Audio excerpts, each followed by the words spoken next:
রাইসার ভয়ে ভেতরে ধুকপুক ধুকপুক করছে। যতই আড়ালে থাকার চেষ্টা করছে ততই এই মানুষটার সাথে দেখা হচ্ছে। অবশ্য এখানে কারোরই দোষ নেই। এক ছাদের নিচে থাকলে যেতে আসতে দেখা হবেই।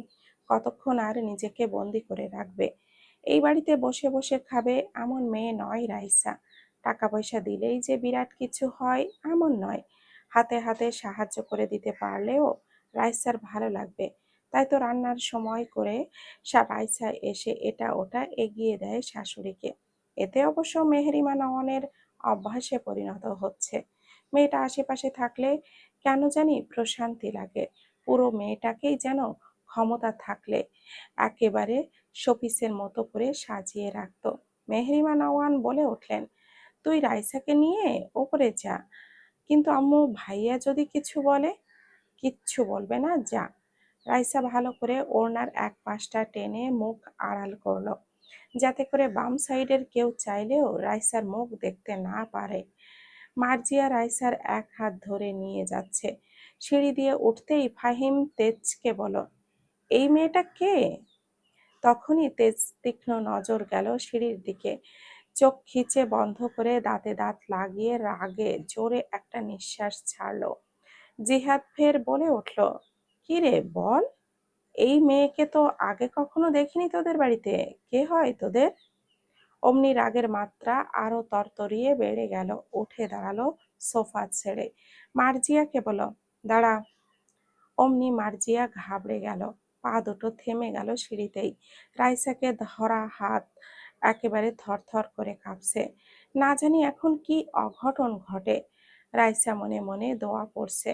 শুনেছে খুব রাগী মানুষ তার বর। এগিয়ে জোরে ডেকে উঠল, মা, মা। ছেলের ডাক শুনে মেহরিমা নওয়ান ধড়ফড়িয়ে রান্নাঘর থেকে ছুটে আসলেন।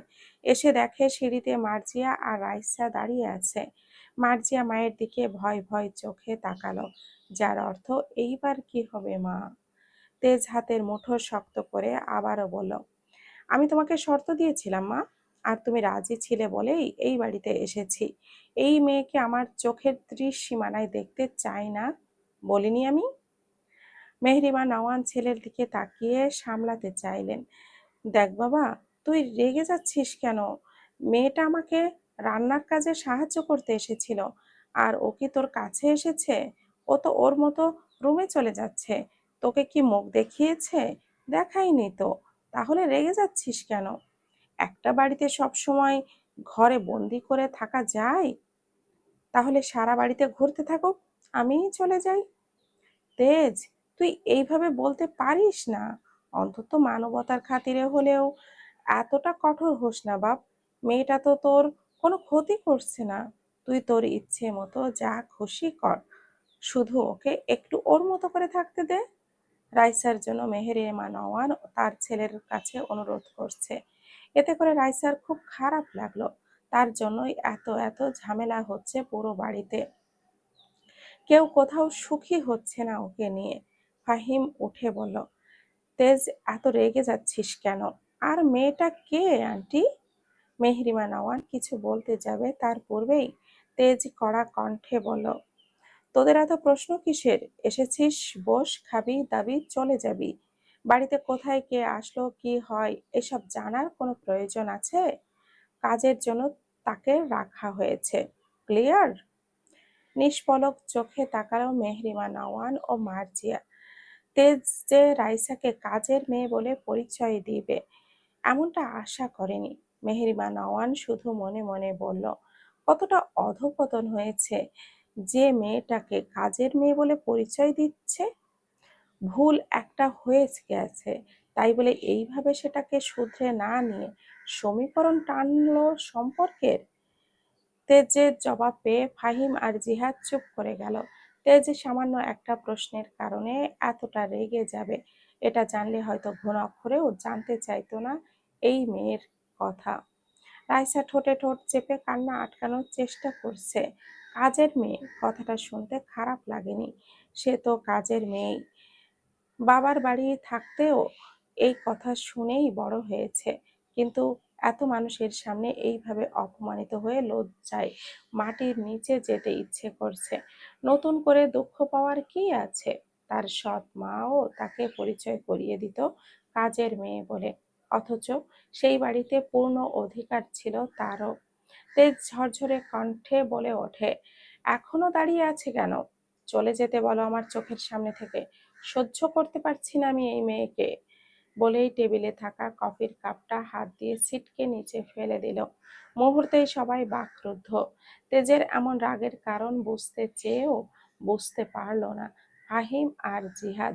ততক্ষণে মাহতাব নওয়ানও চলে এসেছে। এখানে কি হচ্ছে? বাড়িতে কি চিড়িয়াখানা বানিয়েছো? মায়ের ইশারায় মার্জিয়া রাইসাকে নিয়ে ওপরে চলে গেল। বাড়িতে বাঘ থাকা সত্ত্বেও হরিণ আনলে চিড়িয়াখানা বানাতেই হবে। ছেলের এমন কথা শুনে মাহতাব নওয়ান একটু ঘাবড়ালেন না। তার ছেলের সম্পর্কে ধারণা আছে। তেজ, কি ধরনের কথাবার্তা বলছো তুমি? আমার সাথে যা করেছেন এর থেকে ভালো কথা আমার মুখ দিয়ে বের হতে চাইছে না। আমাকে বলির পাঠা মনে করে যেখানে সেখানে যা ইচ্ছা তাই করিয়ে নিলেই হলো। তেজ হনহন করে বেরিয়ে গেল বাড়ি থেকে। সবাই চেয়ে রইল। মাহতাব নওয়ান ছেলের ওপরে বিরক্ত হলো। তার ছেলে যে এইভাবে সিন ক্রিয়েট করবে সেই আশা মনে হয় করেনি। ছেলেকে মুক্তভাবে চলতে দিয়ে আরো বেঁকে গেছে বিষয়ে বুঝতে পারলো এটা। কিন্তু এত বড় দামড়া ছেলেকে কি সাত পাঁচ বলে বোঝানো সম্ভব? ইচ্ছার বিরুদ্ধে বিয়ে দিলে এমনই হবেই। তেজি চলে যেতেই মেহেরিমা নওয়ান ডুকরে কেঁদে উঠল। তার সংসারে হঠাৎ করে কার নজর লাগলো, যার কারণে সুখের সংসারে এইভাবে অশান্তির সৃষ্টি হচ্ছে। মেহেরিমা নওয়ানের কান্না দেখে জিহাদ আর ফাহিম দুজনেই সান্ত্বনা দিল। আন্টি, আপনি চিন্তা করবেন না, আমরা দেখছি তেজ কোথায় যাচ্ছে। রাইসা ঘরের কোণে হাঁটু মুড়ে বসে পড়ল। কান্নার স্রোতে ভেসে গেল দুই নয়ন। আর কত জীবন যুদ্ধ করবে?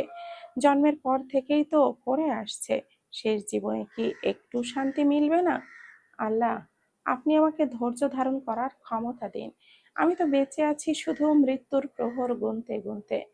কোনো দিন একটু কি আমাকেও নিয়ে যাবেন আমার মায়ের কাছে? বেঁচে থাকতে ইচ্ছে হয় না আমার। আমার জন্য সবার সংসার ধ্বংস হয়ে যাচ্ছে। উনি সত্যি বলেছেন, আমি অভিশপ্ত। ছোট মাও বলেছিল, আমার চেহারায় কিছু একটা তো আছেই যা সমস্ত ভালোকে চুষে নিয়ে মহামারীতে রূপান্তর করে। এতটা কপাল পোড়া পৃথিবীতে কেউ হয় বুঝি? মেহরিমা নওয়ান রাইসার ঘরের দরজায় দাঁড়িয়ে টোকা দিল।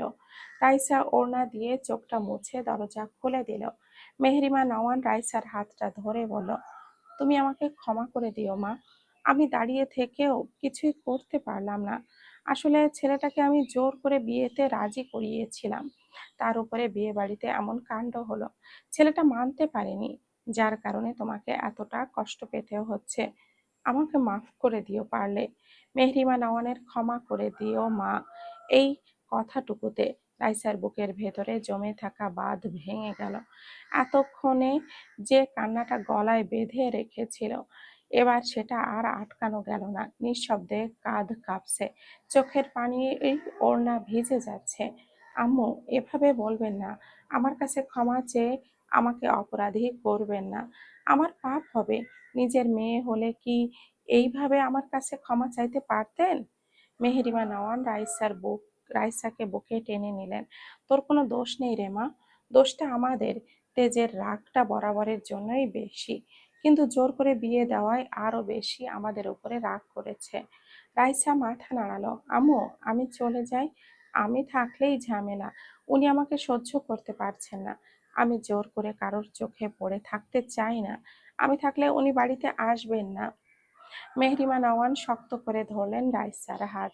এভাবে বলে না মা, চলে যাই কোনো সমাধান না মা। সব সমাধান, সমস্যার সমাধান পালিয়ে যাওয়া হলে জীবনটা এত কঠিন হতো না। কিন্তু আম্মু, আমার জন্যই তো। বললাম তো, তোমার কোনো দোষ নেই। আর যেন এখান থেকে যাওয়ার কথা না শুনি। চোখের পানি মুছিয়ে দিয়ে বলো, তাড়াতাড়ি চলো, খেয়ে কলেজে যেতে হবে। এই সব অন্য চিন্তা ভাবনা এনে নিজের পড়ালেখায় প্রভাব ফেলবে না। তুমি আমার মেয়ে, আর এই কথাটা যেন মনে থাকে। রাইসা শুধু চেয়ে থাকলো, মেহেরিমা নওয়ানের মতো মানুষ পৃথিবীতে দুটো দেখেছে বলে মনে হয় না।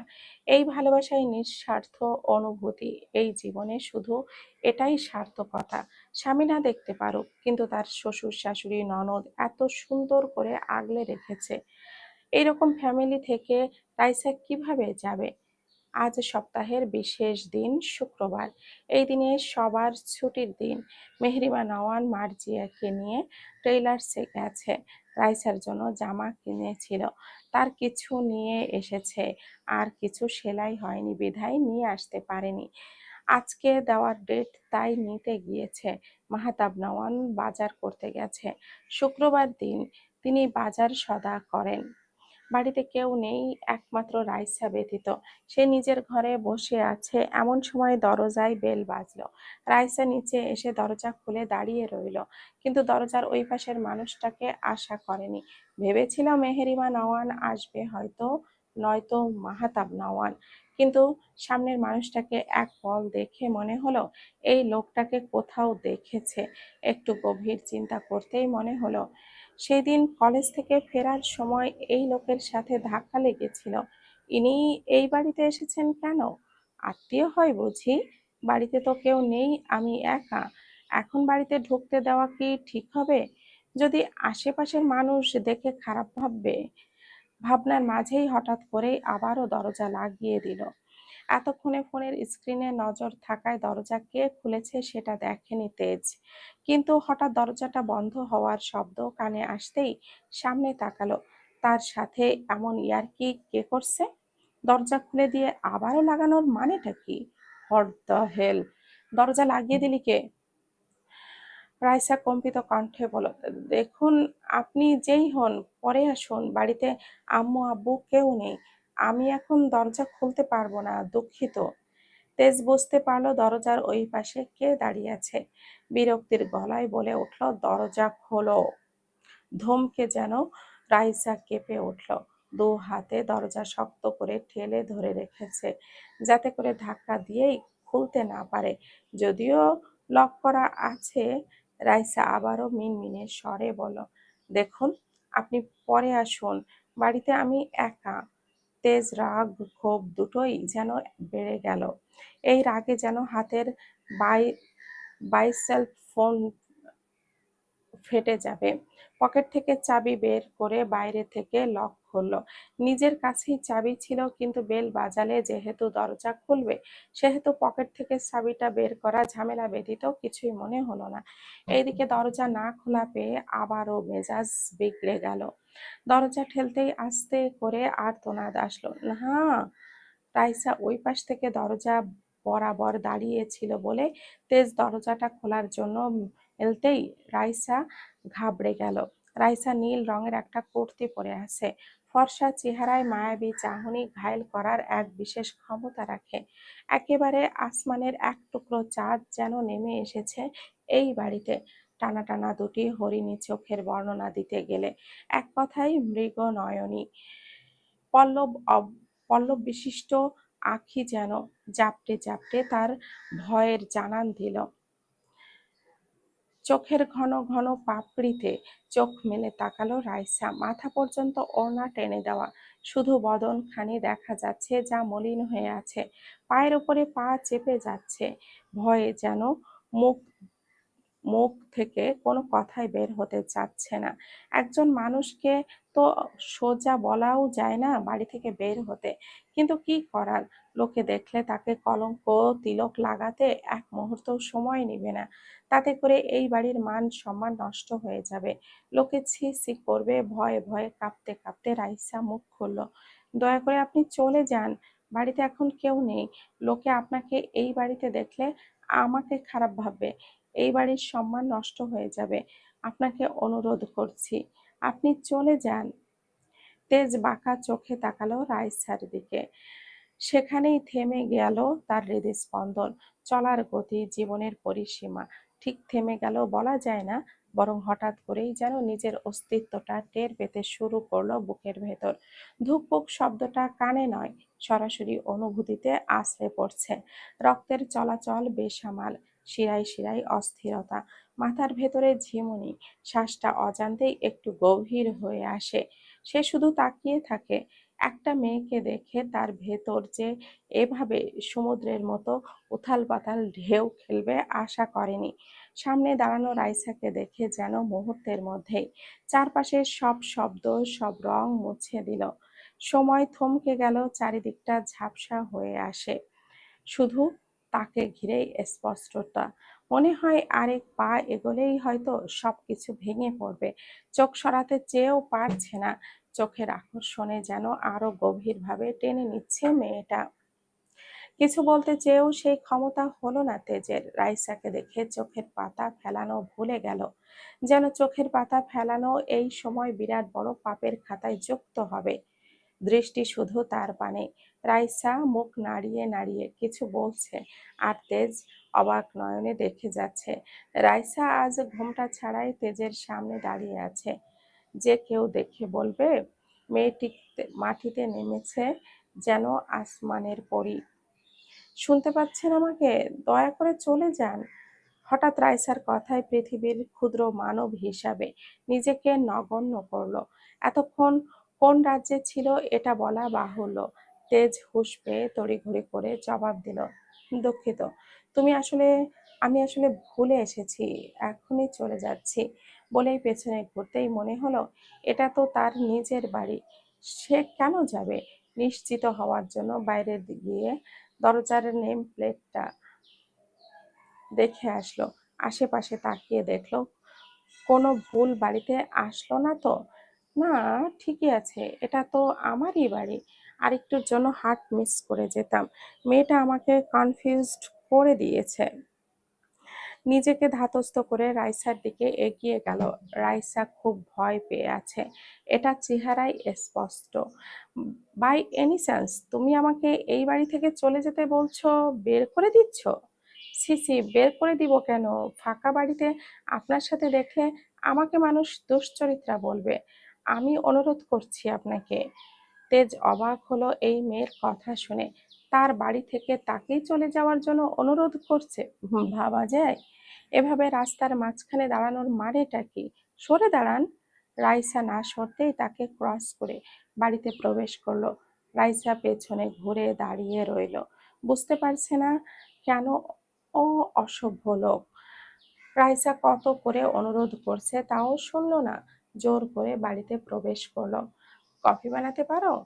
তেজের কথায় রাইসা কি বলবে বুঝে উঠতে পারছে না।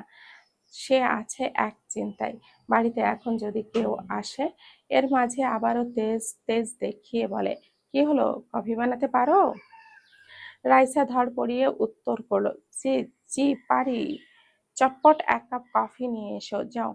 রাইসার মনে সন্দিহান নিয়ে প্রশ্ন করলো, কফি খেয়ে আপনি তাহলে চলে যাবেন? সেটা কফির ওপরে ডিপেন্ড করবে। কফিটা যেমন হবে আমার সিদ্ধান্তও তেমনই হবে। রাইসা পা ফেলে রান্নাঘরে গেল কফি বানানোর জন্য। এদিকে তেজ গরমে শার্টের ওপর থেকে কোটটা খুলে সোফার পেছনে রাখলো। গলার কাছের দুইটা বোতাম খুলে দিল। এক হাত মাথার চুলে চিরুনি করে কাজ চালিয়ে দিল। সোফায় বসে টেবিলের ওপর থেকে রিমোটটা হাতে নিয়ে এসে অন করে মাথা এলিয়ে দিয়েছে সোফায়। চোখ খিচে বন্ধ করে রেখেছে। এই গরমে মাথা ধরেছে ভীষণ। এখন কড়া দমে এক কাপ কফি না পেলেই মেজাজ বিগড়ে যায়, জগা খিচুড়ি হবে। কফি হাতে নিয়ে সবে ড্রয়িং রুমে এসেছে রাইসা। এত তাড়াতাড়ি কফি করেছে যেন কফির প্রতিযোগিতা চলছে। ফার্স্ট হওয়া ইম্পর্টেন্ট। কফির কাপ টেবিলের ওপরে রেখে দাঁড়িয়ে পড়ল। তেজ কারোর উপস্থিতি পেয়ে চোখ মেলল। রাইসার সামনে দাঁড়িয়ে আছে। তেজ টেবিলের ওপরে ধোয়া ওঠা কফির মগ দেখে হাত বাড়িয়ে নিল। এক চুমুক দিতেই